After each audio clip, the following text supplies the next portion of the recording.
हम आपके पड़ोस में नए आए हैं। हाँ, तो मैं क्या करूँ? आपके लिए मिठाई भाई यार, बाहर क्या खड़ी हो? क्यों खड़ी हो? अंदर आओ। इधर बैठ जाओ राशा। की ना शुक्रिया।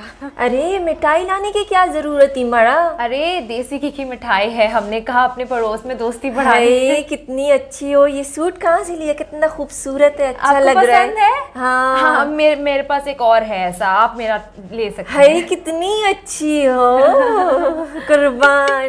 क्या लोगी? पानी पियोगी, शरबत नहीं पियोगी? वो असल में मुझे लेट हो रहा है, हमारा एसी खराब है। आप अगर किसी को भिजवा देती तो। हाय मरा, क्यों फिक्र करती है? वो हमारा खवंद है ना, उसको वर्जिश के अलावा यही बिजली का ही काम आता है। मैं उसको अभी भिजवाती हूँ तुम्हारे घर। शुक्रिया। वैसा डेरखवा गाय।